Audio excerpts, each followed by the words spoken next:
Cristianismo Puro e Simples, capítulo 4. O que está por trás da lei. Vamos resumir o que vimos até aqui. No caso de pedras e árvores e coisas do tipo, o que chamamos de leis da natureza pode não passar de um modo de falar.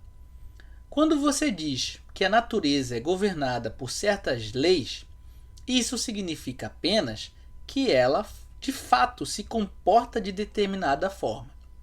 Tais leis podem não ser algo real, ou seja, podem não ser nada além de fatos que observamos. Mas no caso dos seres humanos, vimos que as coisas não funcionam assim. As assim chamadas leis da natureza humana, ou do certo e do errado, tem que ser algo que vá além dos fatos concretos do comportamento humano. Nesse caso, além dos fatos reais, você terá algo mais. Uma lei real que não foi inventada por nós e a qual sabemos que temos de obedecer. Neste momento, gostaria de levar em consideração o que isso nos diz sobre o universo em que vivemos. Desde que as pessoas começaram a pensar, elas se perguntam o que é realmente esse universo e como ele veio a existir. E de forma muito básica, duas visões passaram a ser sustentadas. Primeiro, há o que chamamos de visão materialista. As pessoas que assumem essa visão pensam que a matéria e o espaço simplesmente existem e sempre existiram. Ninguém sabe o porquê. E que a matéria, ao comportar-se de certas maneiras fixas, simplesmente passou a produzir criaturas como nós, as quais, com muita sorte, foram capazes de pensar. Por uma chance em 1000, algo colidiu com o nosso Sol e fez com que produzisse os planetas. E por outra chance em 1000, todos os produtos químicos necessários à vida e à temperatura certa surgiram em um desses planetas. E assim, uma porção da matéria dessa Terra ganhou vida. E então, por uma série de muito longa de acasos, as criaturas vivas se desenvolveram até se tornarem coisas muito parecidas conosco. A outra visão é a religiosa. De acordo com ela, o que está por trás do universo é mais parecido com uma mente do que qualquer outra coisa que conhecemos. Isto é, trata-se de algo consciente que tem propósitos e preferências. De acordo com esta visão, esse ser criou o universo, parcialmente com propósitos que desconhecemos, mas em parte, em todo caso, para produzir criaturas semelhantes a ele. Ou seja, semelhantes a ele no sentido de possuir mente. Por favor, não pense que alguma dessas visões tenha sido sustentada há muito tempo e que a outra tenha tomado o seu lugar gradativamente. Ambas as visões aparecem por onde quer que tenha havido homens pensantes. E mais, não é possível descobrir qual dessas visões, no seu sentido comum, é a correta do ponto de vista científico. A ciência funciona com base em experimentos e observa o comportamento das coisas. Toda afirmação científica no longo prazo, por mais complicada que pareça, na verdade significa algo como: eu apontei o telescópio para esta ou aquela parte do universo às 2h20 do dia 15 de janeiro e vi isto ou aquilo. Ou, coloquei tal material em um becker e aqueci a determinada temperatura e aconteceu isto ou aquilo. Não pense que estou contrariando a ciência, apenas estou dizendo qual é a tarefa dela. E quanto mais científica for uma pessoa, mais, creio eu, ela concordaria comigo que esse é seu papel. E trata-se inclusive de uma tarefa bastante útil e necessária. Mas a razão pela qual as coisas acontecem E se há alguma coisa por trás do que a ciência observa, algo de natureza diferente, essa não é uma questão científica. Se há algo por trás, então ou isso terá de permanecer totalmente desconhecido ao ser humano, ou então terá de tornar-se conhecido de maneira diferente. A ciência não pode afirmar se uma coisa existe ou não, ou os verdadeiros cientistas normalmente não fazem esse tipo de pergunta.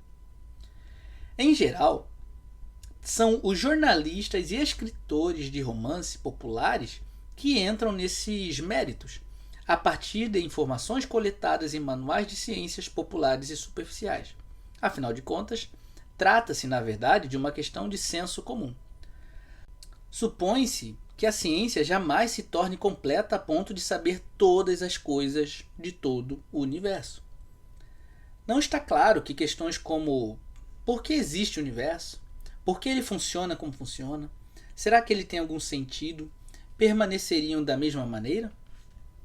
Agora, nossa posição seria bem desesperadora se não fosse um detalhe. Há uma coisa, e somente uma, em todo o universo, sobre a qual sabemos mais do que poderíamos extrair por observação externa. Essa coisa é o ser humano. Não nos limitamos a observar as pessoas meramente de fora. Nós somos humanos. Neste caso, temos, por assim dizer, informações internas. Nós o conhecemos por dentro. Por esse motivo, sabemos que as pessoas estão debaixo de uma lei moral que não foi criada por elas e que não conseguem esquecer, mesmo que tentem, e a qual sabem que devem obedecer. Note o seguinte: qualquer um que estude o ser humano de fora, da mesma forma que estudamos a eletricidade ou repolhos, sem conhecer nossa linguagem e, consequentemente, sem estar em condições de obter qualquer conhecimento de dentro sobre nós, mas apenas observando o que fazemos, nunca desconfiaria de que possuíamos essa lei moral. Como poderia? Pois só o que a sua observação mostraria é o que ele faz, e a lei moral é sobre o que ele deve fazer. Do mesmo modo, se houvesse, além dos fatos observados no caso de pedras ou das condições climáticas, nós, ao estudá-las de fora, nunca poderíamos esperar fazer tal descoberta. A questão toda, então, é a seguinte: queremos saber se o universo simplesmente é o que é, sem nenhum motivo especial, ou se há um poder por trás dele que faz com que seja o que é, uma vez que esse poder, se é que existe, não seria o dos fatos observados, mas uma realidade que os cria, pois nenhuma mera observação de fatos pode identificá-lo. Só há um caso que nos permite saber se há algo mais: o nosso próprio caso. E nesse único caso, constatamos que há. Ou ouviramos do avesso. Se houvesse um poder controlador fora do universo, ele não poderia se mostrar para nós como um dos fatos que se dão do lado de dentro do universo.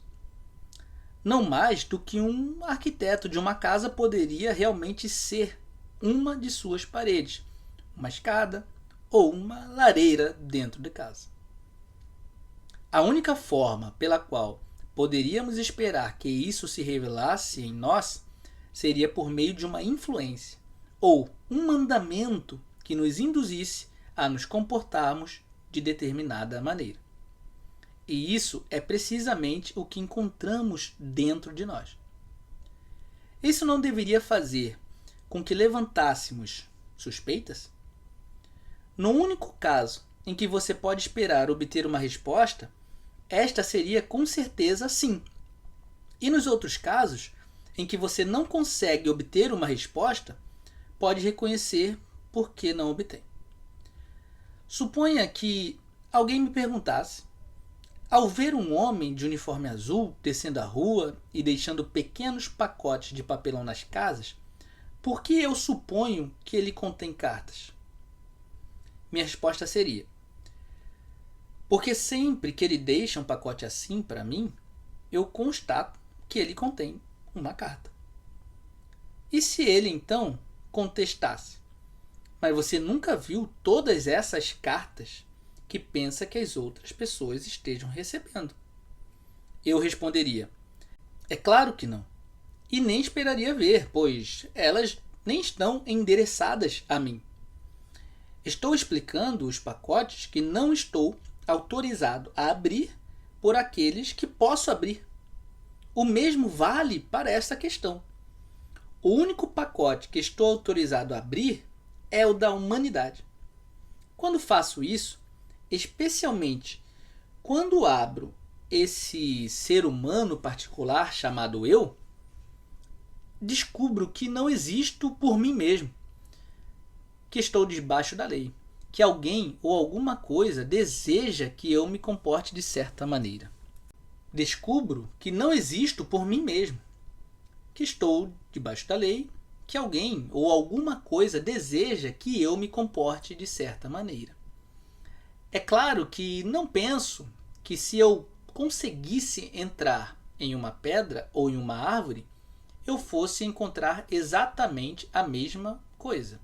Da mesma forma que não acredito que todas as outras pessoas da rua recebem as mesmas cartas que eu. Devo ter a expectativa, por exemplo, de que a pedra seja obrigada a obedecer à lei da gravidade. De que, enquanto o remetente das cartas simplesmente me manda obedecer à lei da minha natureza humana, ele compele a pedra a obedecer às leis da sua natureza pétrea. Mas devo ter a expectativa de supor que haja um remetente em ambos os casos. Um poder por trás dos fatos. Um diretor. Um guia. Não pense que estou indo rápido demais, pois ainda nem cheguei perto do Deus da teologia cristã. Tudo o que obtive até aqui é algo que está dirigindo o universo e que aparece em mim como uma lei que me impele a fazer a coisa certa e que me faz sentir responsável e desconfortável quando ajo mal. Parece-me que é forçoso presumir que se trata de algo mais parecido com uma mente do que com qualquer outra coisa conhecida. Porque, afinal de contas, a única outra coisa que conhecemos é a matéria.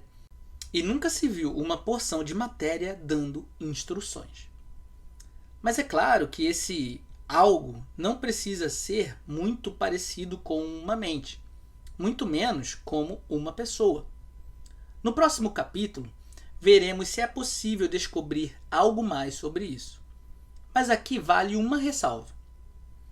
Houve muita conversa mole sobre Deus nos últimos 100 anos. Não é isso que estou oferecendo. Esqueça tudo isso. Nota: para manter essa parte suficientemente breve para ir ao ar, mencionei apenas a visão materialista e a visão religiosa.